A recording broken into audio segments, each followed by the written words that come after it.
So next week is when your company research project officially starts.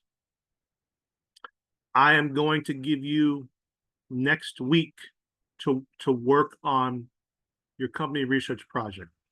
So two things are going to happen. The first thing I'm going to do is I'm going to upload or reveal your company research project instructions video. So it's a video that I created that explains and goes over how to complete your company research project, instructions on the questions and where to find the answers and everything. So I'm going to make sure you have that video available for next week. Let's say next week, before next week, Thursday, you'll have access to that video. In fact, I'll probably do it right after we finish our lecture. So what I'm going to do is have that available for you. I'm also going to go over the company research report today. The reason why I'm doing it today is because next week, instead of us having a lecture like how we're having now, I'm going to allow you to use the class period time to begin working on your class research project. So I'm doing the instructions now, so you'll have time next week. So there won't be any class next week, Thursday, because I'm going to expect you to start working on your project. So you'll spend time choosing a business and start working on it. The following week after that, so the 17th is next week. The following week after that is midterms. So you have midterms. During your midterms, we won't have class either because you'll be taking your midterms, okay? And I'll go over that with you as well today. Not a midterm review, but just where to find the midterm, how to access it, all that. So for the company research project, now I have these dates. This is a older rubric, so these dates are a little outdated, but it pertains to this semester that we're in. Okay, so it's saying begins 11/14. Technically, it begins 11/17. That's just because different classes are on different days. So, you know, last semester maybe this class was on a Tuesday or a Monday, so it's just kind of relative to when the class starts. So you have to choose a company, right? And an S&P 500 company. There's a bunch of companies listed here already for you. If you click on this link, it'll take you to a list of S&P 500 companies. You can choose any of the 500 companies, but some of them are listed here. So choose a company. That's who you'll be doing your research on. Then you'll see here first section where these bullet points are. Think of the bullet points as the questions you'll be answering, right? So what's the name of your company? So if you choose Citibank, what's the name of your company? That's the first question, Citibank. Which stock exchange is the company traded in? What is the ticker of the company? How to contact the company via postal. So what's their address, their phone number, their web address, their social media account name. And then you limit section 1 to 2 to 3 sentences in total, a paragraph or 2 or 3 sentences. So I give you a little tip here. You see it says tip. You click right here. It'll bring you to Yahoo Finance. If you type in Citibank in the Yahoo Finance, it'll pull up all like half of these answers. It's going to pull up half of these answers for you. You can find half of these answers in Yahoo Finance. Okay. So that tip is to have, like, where do I find this information? It's all on Yahoo Finance. It'll pull up the Citibank profile, and you can click on different tabs, and you can find all the answers there. Okay. Second section, answer these questions here. Okay. I go into way more detail in the video. Watch the video. I pretty much show you how to find all the answers in the video. Okay. I give you tips here. So you're going to go all the way to the conclusion. Answer the conclusion. If there's a question, I'm going to tell you this, if there's a question you don't know the answer to, don't stress it. You know, don't submit a 0. If you can answer 80 out of 100 questions, just answer what you can answer, right? If you're really struggling and you're not sure what to do, move on. Don't let it prevent you from doing the work. half the questions here are really easy to answer. It's literally on Yahoo Finance. You could probably click around for 30 minutes and find all the answers and submit all the answers. So this isn't terribly difficult to do. Some stuff may be a little tricky, a little more technical. I do show you where you can find it. If you're still having trouble finding it, don't kill yourself. Okay, just do what you can do. Do the best you can do. Now, the conclusion here is asking for a SWOT analysis.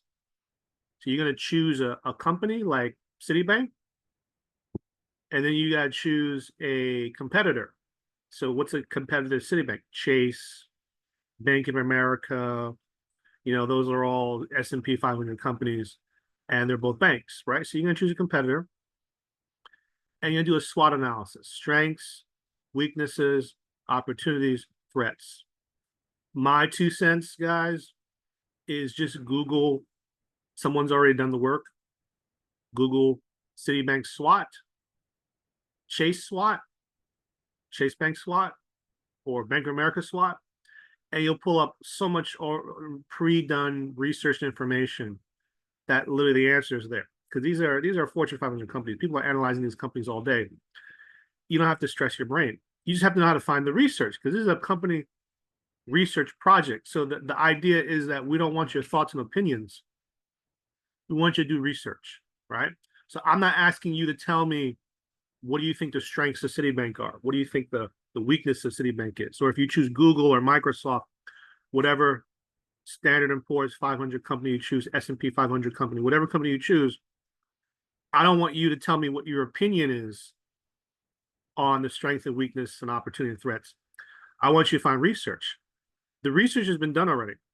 So if you just Google SWOT and then your company, SWOT Citibank, SWOT Google, SWOT Microsoft, and then you go to images, image search, or just click on images on Google, you'll see so many charts and things. So the answer is easy to find. All right. So you find the data, find the research, choose your company, put a competitor company, fill it out. Okay. Essay format, it needs to be in Word, preferably Word. Don't be no more than 4 pages. Okay. This isn't a long thing. It's bullet points. It's business. Just give me the answers. Now, in the instructions, you'll see a part 2. We are not at the part 2 yet. The part 2 is where you're going to take all the work you just did, all these answers you just did, and you're going to put it into a PowerPoint presentation. So PowerPoint is a Microsoft Office program that is on every single computer on the BMCC campus. You can do a little search and type in for PowerPoint.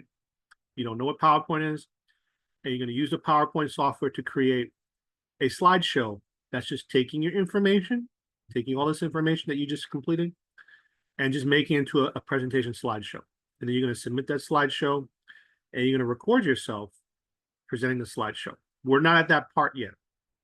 Okay, we're not there yet. So for now, the main meat and potatoes is just complete this research report. Okay. So next week, Thursday, instead of coming to virtual class like we're doing now, you are going to start working on this. Okay, so I'm giving you time away from our lecture to start working on this. So no, don't tell me I don't have time, because if you're here in class right now, you could literally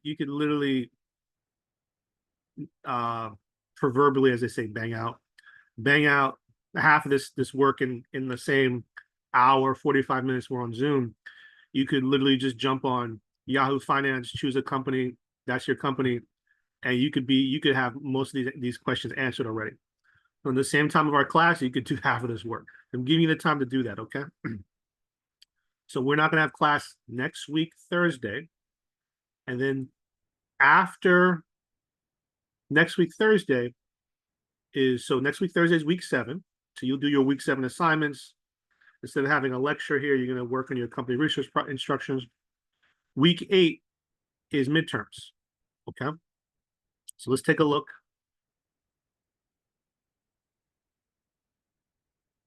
at the midterms. And midterms are in week 8. So where's the midterms? The link is there. So when you click on week 8, you'll see the link to midterms. If you also go to at the top here, you'll see assignments. You'll be able to find any assignments that need to be submitted. So you'll see the company project submission. You'll see these things here, okay? But the midterm link is physically in week 8. So you'll see to do that. So you won't show up to class, this virtual class next week, not next week, because you'll be working on your company project, start your company project. I'll give you time to do that. And then the following week is midterms. So we don't have virtual class either during midterms because you'll be taking your midterms instead. So that whole week, you'll have access to take and finish your midterms. Then the preceding week, which is week 7, we restart class. I will send out emails. I will send out notifications so you'll know what's going on. You won't be left in the dark, okay? And I'll also have the video set up for you so you'll be able to follow through and kind of have the proper instructions on how to complete your assignments. So you won't be left in the dark, so to speak. Okay, so now we are going to move on to chapter 6, starting a small business or entrepreneurship. This is actually the subject matter I specialize in, entrepreneurship. I think it's important to understand that there's 2 types of entrepreneurs, at least as far as not just the definitions concerned, but there's entrepreneurs. Those are business owners. If you've never heard the word entrepreneur before, entrepreneurs are business owners. It's French. Okay. You'll see a lot of French words in the English language. No idea how they got there, but they're there. So entrepreneur, some people put that French preneur on it or whatever. I don't speak French. Never took French class. Probably won't ever. So forgive my lack of saying it, but I'm saying it like a New Yorker. It's entrepreneur. And you're a business owner. But there's also what's called intrapreneur. And that's why I want to preface. Intrapreneur are people who work in corporations, who engage in entrepreneurial work, thought process, and labors in a corporation. So you don't own your own business necessarily, but you're doing the same type of entrepreneurial work you would do, except you're doing it for a corporation you work for.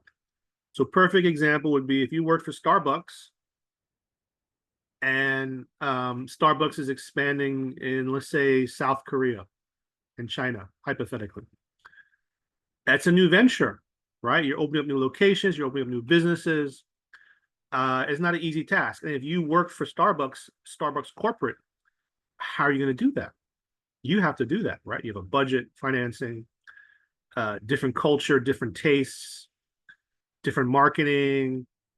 How do you break that market? So that's a very entrepreneurial task.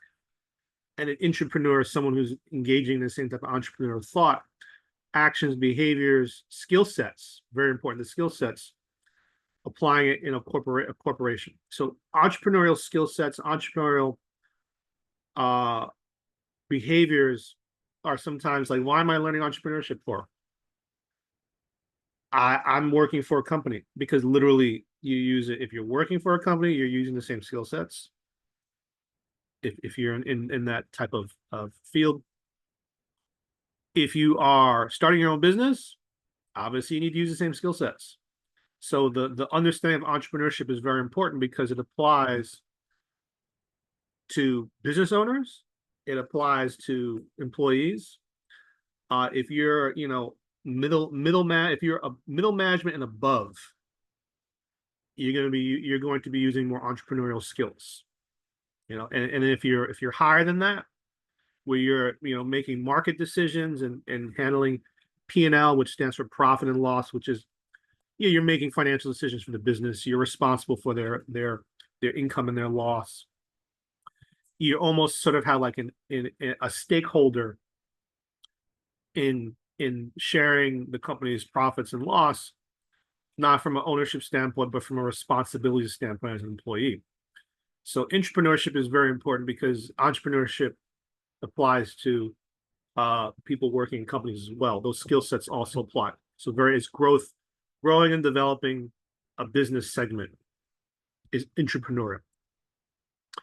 So micropreneurs, in the definition they're giving here, startup, right? So if you tell me, hey, if my son or daughter says, hey, Dad, I want to start up a business, I want to flip mobile homes. I wouldn't call that not micropreneur, but maybe I'm just making that up. I don't know if people flip mobile homes. I don't even know if can you flip mobile homes? I don't know. Buy a beat up mobile home and try to flip it. I have no idea. But people flip homes, right? But anyway, so let's downsize. You know, I want to go on Etsy and I want to sell my designs, or I want to sell my jewelry or something. You'd be a micropreneur, right? So you're making jewelry at home. You're setting an Etsy account, an eBay account, Amazon account, you know, friends and family. Maybe you go to a flea market or something and you are selling you're using your home based business to sort of create your product and sort of sell or hustle your product, right? Micropreneur. That's where it starts.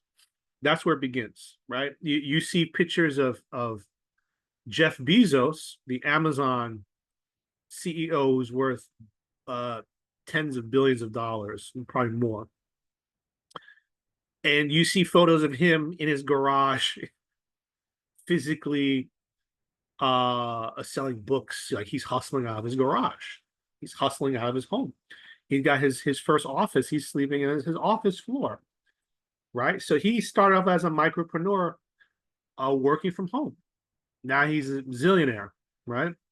Same thing with like Microsoft. You see all these now multi-hundred-billion-dollar capex companies, capitalization. That's the size, the market share, the size of the valuation of the company. And you're seeing, whoa, these companies are huge. And the owners are like working out of their basement, working out of their garage, sleeping on the floor, and their new office, which is like, who knows, like the small space they could possibly have to be where they are. So micropreneurship, you know, micropreneurs are entrepreneurs. They're just saying the scale, the size is tiny, small businesses. That's where it starts. Very few businesses start where they're literally, you know,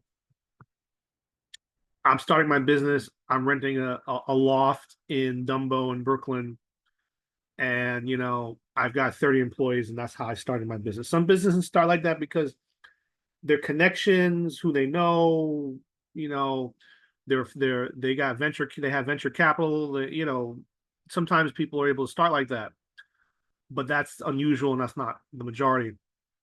It's always a hustle, a small hustle. And you know, if you have the privilege to have your dad lend you $1 million just to buy your first piece of real estate, great. But that's not most people.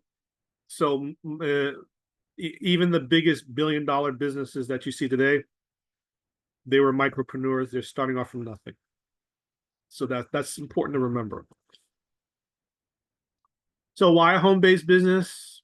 I mean, you know, these are definitions that you would be thinking about as far as the exams are concerned. By the way, I'll email it, but the midterm is based upon all the chapters you've read up to this point, from week 1 to week 7. So that's the midterm, and the final is not a culmination of everything, but it's then chapters 8 and on. You know, so it's the final isn't going to be every single thing you read. It's just going to be the second half, and the midterm's the first half. So that's how it's structured. So you don't have to rack your brain. Once you're done with the midterm, you can then kind of focus on the next material for the final, and that's what you're going to focus on studying. So anyway,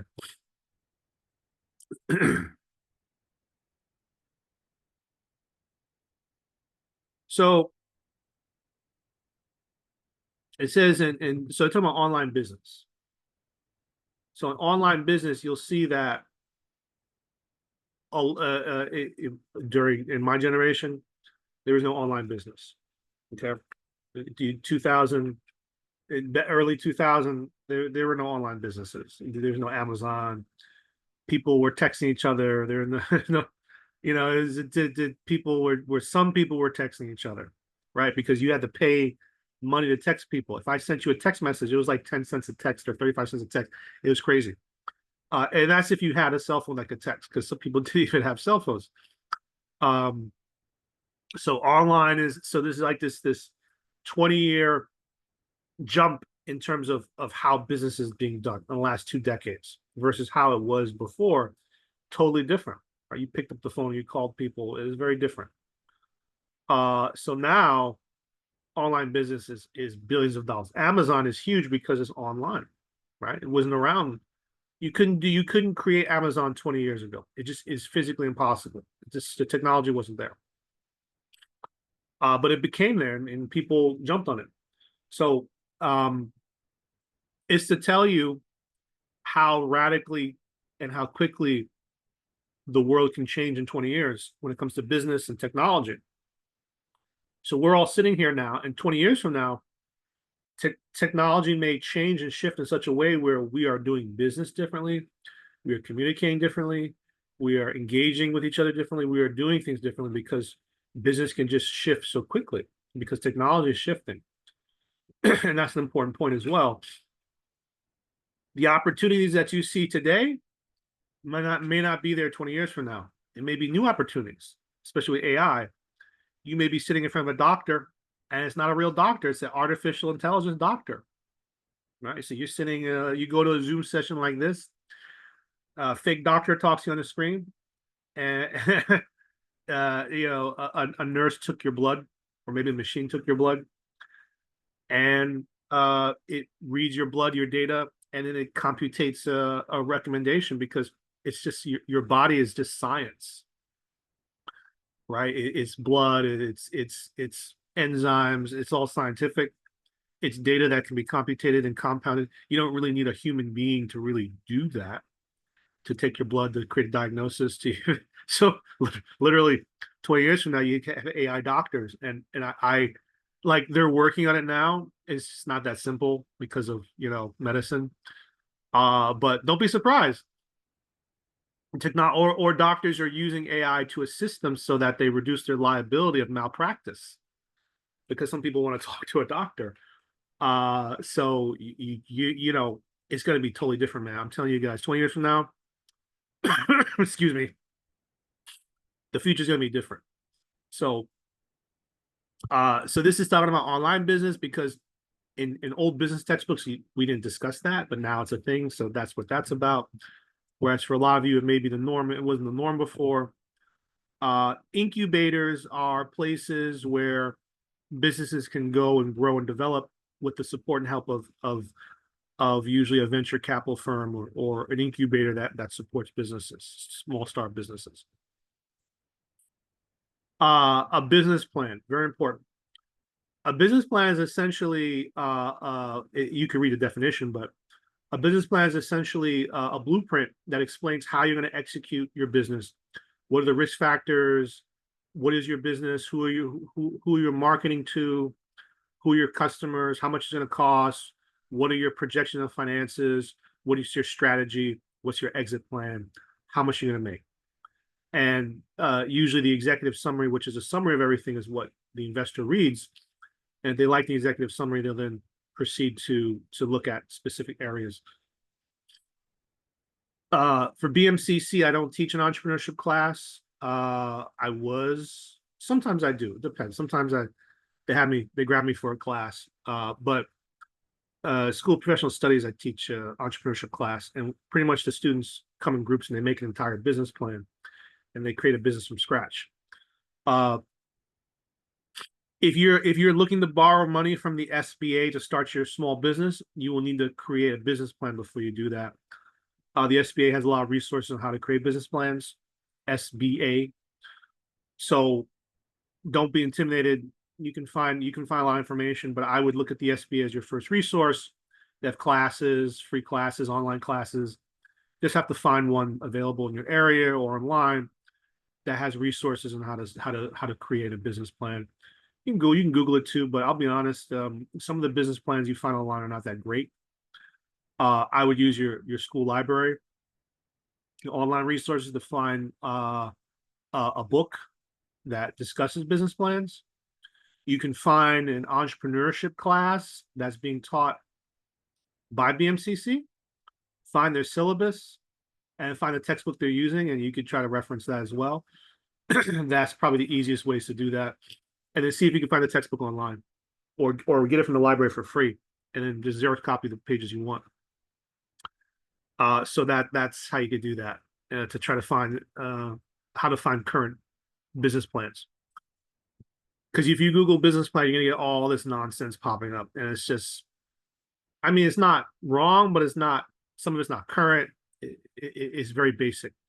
So I would use your academic resources to find a textbook or a business plan and reference that, because you'll get something more accurate. Or use the SBA, SBA.gov, the website. Okay, so what's cool is that this slide literally gives you all the sections of a business plan, right? Under marketing plan, you probably would have customer demographics. Okay, you want to have customer demographics on your marketing plan. That's who your customer is, what type of customer it is. But this is a pretty general idea of how a business plan is structured. It's all right there. So if you looked at each section and kind of started from here, you'd have a pretty solid business plan. The SBA, I was talking about the SBA, Small Business Administration, venture capitalists are people who fund businesses. This is who the SBA uses for lending.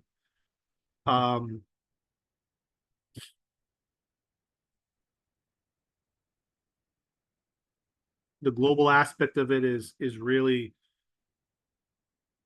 there's a whole website on the government has a whole website on export import trading, selling domestic goods abroad.